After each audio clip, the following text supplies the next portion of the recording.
नमस्कार, मी धनंजय सानप ॲग्रोवन शोमध्ये तुमचं स्वागत. राज्य सरकारनं अहिल्यानगर जिल्ह्यातील साकळाई उपसा सिंचन योजनेसाठी आज मंजुरी दिलेली आहे आणि त्यामुळे जवळपास 32,000 गावांमधील 9,500हून अधिक शेतजमीन ही सिंचनाखाली येईल अशा प्रकारचा दावाही राज्य सरकारनं केलेला आहे. आज राज्याचे मुख्यमंत्री देवेंद्र फडणवीस यांच्या अध्यक्षतेखाली राज्य मंत्रिमंडळाची बैठक आयोजित करण्यात आलेली होती. या बैठकीसाठी दोन्ही उपमुख्यमंत्री आणि त्यासोबतच विविध मंत्री हे उपस्थित होते.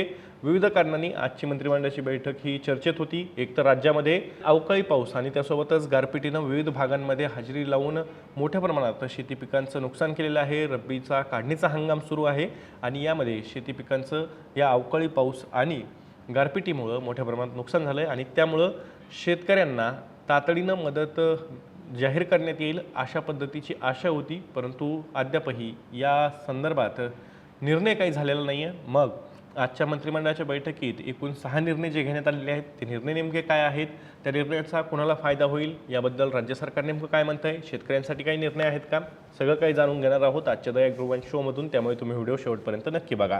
तर राज्याचे मुख्यमंत्री देवेंद्र फडणवीस यांच्या अध्यक्षतेखाली आज झालेल्या या मंत्रिमंडळाच्या बैठकीमध्ये पहिला निर्णय जो घेण्यात आलेला आहे तो आहे अहिल्यानगर जिल्ह्यातील साकळाई उपसा सिंचन योजनेसाठी निधी मंजूर करण्याबाबतचा. साकळाई उपसा सिंचन प्रकल्प हा अहिल्यानगर जिल्ह्यातला आहे.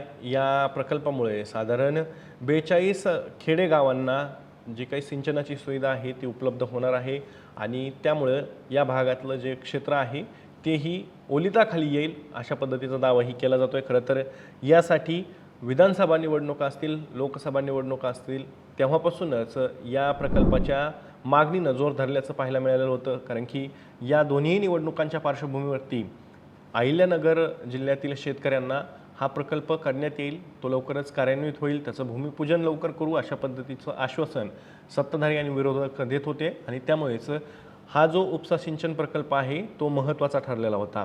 या उपसा सिंचन प्रकल्पातनं अहिल्यानगर आणि श्रीगोंदा या 2 तालुक्यातील जवळपास जी 42 दुष्काळी गावं आहेत त्या गावांना पाणी मिळणार आहे आणि त्यासाठी शेतकरी कृती समितीनं सुद्धा आक्रमक होत पावलं उचललेली होती, वेळोवेळी आंदोलनं केलेली होती, मोर्चे काढलेले होते आणि सरकारवरती टीका करत नाराजीसुद्धा व्यक्त केलेली होती. याच पार्श्वभूमीवरती अलीकडेच एक बैठकसुद्धा या कृती समितीनं घेतलेली होती आणि त्यामध्ये राज्य सरकारनं जर हा प्रकल्प सुरू केला नाही तर मात्र रास्ता रोको आंदोलन करण्यात येईल अशा प्रकारचा एक इशारासुद्धा या शेतकरी कृती समितीनं दिलेला होता आणि त्या पार्श्वभूमीवरती आज राज्य सरकारनं हा निर्णय घेतलेला आहे. खरं तर खूप दिवसांपासून हा प्रकल्प रखडून पडलेला होता.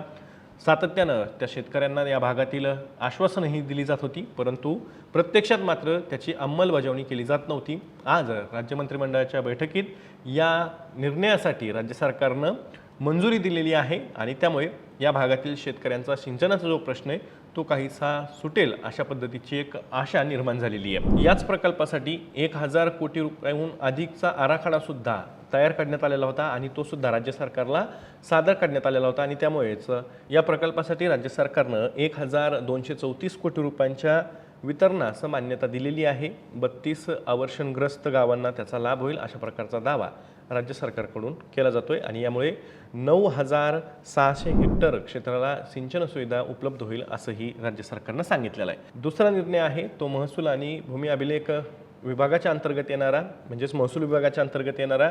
त्यामध्ये भूकर मापक यांच्यासाठी आता राज्य सरकारनं S6 म्हणजेच S6 ही श्रेणी बदलून आता S8 ही श्रेणी लागू केलेली आहे आणि त्याचा फायदा भूकर मापकांना होईल. अर्थात यासाठी सुद्धा भूकर मापकांकडून वेगवेगळ्या पद्धतीने आंदोलनं, मोर्चे, निषेध हे करण्यात आलेले होते.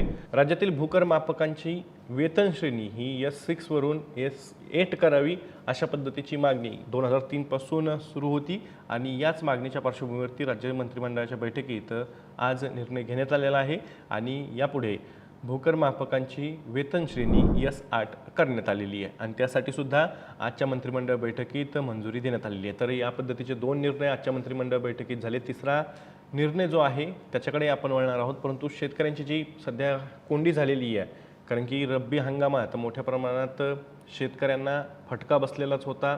अवकाळी पावसाचा आणि गारपिटीचा आत्तासुद्धा काढणीच्या वेळीसुद्धा मोठ्या प्रमाणात अवकाळी पाऊस आणि गारपिटीचा फटका बसतोय। खरीपात आपण पाहिलेलंच आहे की अतिवृष्टीनं शेतकऱ्यांच्या तोंडचा घास हिरावून घेतलेला होता। म्हणजे सातत्यानं एक झालं की दुसरं नैसर्गिक संकट हे शेतकऱ्यांसमोर येऊन ठेपतंय आणि अशा सगळ्या बिकट परिस्थितीमध्ये हवामान बदलावरती काम करणं तर गरजेचं आहेच दीर्घकालीन उपाययोजना म्हणून, परंतु अल्पकालीन उपाययोजना म्हणून सुद्धा शेतकऱ्यांना तातडीनं मदत देणं सुद्धा गरजेचं आहे। आणि याच पातळीवरती मात्र राज्य सरकारनं अद्याप कुठलाही निर्णय घेतलेला नाही आहे आणि त्यामुळे फेब्रुवारी आणि मार्च महिन्यामध्ये अवकाळी पाऊस त्यासोबतच गारपिटीनं ज्या शेतकऱ्यांचं नुकसान झालंय त्यांना दिलासा दिला जाईल अशा पद्धतीची अपेक्षा शेतकऱ्यांना होती, परंतु शेतकऱ्यांची ही अपेक्षा राज्य सरकारनं पूर्ण केलेली नाही आहे। आजच्या मंत्रिमंडळ बैठकीत या संदर्भात काही निर्णय झालेला नाही आहे, अद्याप तरी त्याचं अपडेट हे समोर आलेलं नाही आहे। म्हणजे जर काही चर्चा झालेली असेल, मुख्यमंत्र्यांनी आढावा घेतला असेल तर त्याच्याबद्दलची माहिती अधिकृतपणे अद्याप तरी पुढे आलेली नाही आहे।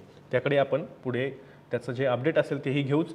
आता या आजच्या मंत्रिमंडळ बैठकीत नेमके संक्षिप्त निर्णय काय घेण्यात आलेले आहेत तेच बघूयात। तर पहिला निर्णय आहे, जसं मी तुम्हाला आधीच म्हणालो, अहिल्यानगर जिल्ह्यातील साकळाई उपसा सिंचन योजनेसाठी 1234 कोटी रुपयांच्या तरतुदीस मान्यता देण्यात आलेली आहे। सुमारे 32 अवर्षणग्रस्त गावांना याचा लाभ होणार आहे आणि 9600 हेक्टर क्षेत्राला सिंचन सुविधा मिळणार असल्याचा दावासुद्धा जलसंपदा विभागाने केलेला आहे आणि या संदर्भात मंत्रिमंडळाच्या बैठकीत मान्यतासुद्धा देण्यात आलेली आहे। दुसरा निर्णय आहे, महाराष्ट्र राज्य नदी पुनरुज्जीवन प्राधिकरण स्थापन करण्याबाबतचा राज्यातील 54 नदी प्रदूषित पट्ट्यांबाबत पुनरुज्जीवन प्रकल्प राबवण्यात येणार आहे। पर्यावरण आणि वातावरणीय बदल विभागानं हा निर्णय घेतलेला आहे। त्यानंतर तिसरा निर्णय आहे, अमरावती महापालिकेला क्रीडा संकुलासाठी मौजे नवासारी येथील 16,708 चौरस मीटर जागा ही उपलब्ध करून देण्यात येणार आहे आणि या संदर्भात महसूल नोंदणी व मुद्रांक शुल्क विभागाने निर्णय घेतलेला आहे। त्यानंतर चौथा निर्णय आहे, अनुसूचित जाती आरक्षण उपवर्गीकरणाबाबत निवेदन अर्जांबाबत मुख्य सचिवांच्या अध्यक्षतेखाली समिती स्थापन करण्याचा निर्णय सामाजिक न्याय विभागाने घेतलेला आहे।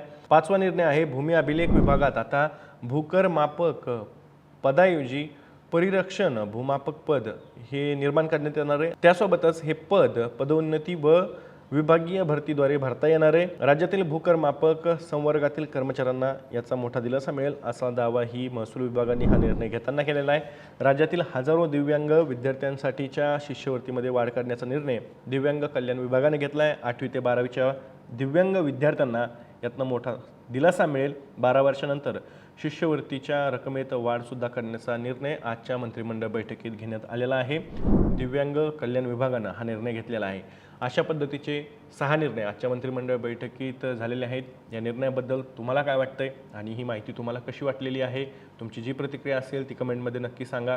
आपण मंत्रिमंडळ बैठकीत काय घडलं याचे अपडेट ज्यावेळेस मंत्रिमंडळाची बैठक होत असते त्यावेळेस घेत असतो। अर्थात यामध्ये सगळे संक्षिप्तच निर्णय असतात, त्यावरची विश्लेषण किंवा इतर त्याचं जी सखोल मांडणी आहे ती आपण वेळोवेळी करत असतो त्या निर्णयानुसार। पण मंत्रिमंडळ बैठकीत नेमकं काय घडामोडी घडत आहेत याचं एक अपडेट तुमच्यासमोर यावं लवकरात लवकर, यासाठी हा प्रयत्न ॲग्रोवनच्या डिजिटलच्या माध्यमातून केला जातो आणि त्यामुळेच आजचा व्हिडिओ तुम्हाला कसा वाटला आहे कमेंटमध्ये सांगा। मी या माहितीसोबत तुर्तास इथेच थांबतोय। तुम्ही व्हिडिओ जास्तीत जास्त शेतकऱ्यांपर्यंत पोहोचवण्यासाठी व्हिडिओला लाईक आणि शेअर नक्की करा। चॅनलला अजूनही सबस्क्राईब केलं नसेल तर लगेचच सबस्क्राईब करा आणि तुमची प्रतिक्रिया कमेंटमध्ये नक्की कमेंट करा। आपण पुन्हा भेटूया, तोवर तुम्ही तुमची आणि तुमच्या जवळच्या माणसांची काळजी घ्या।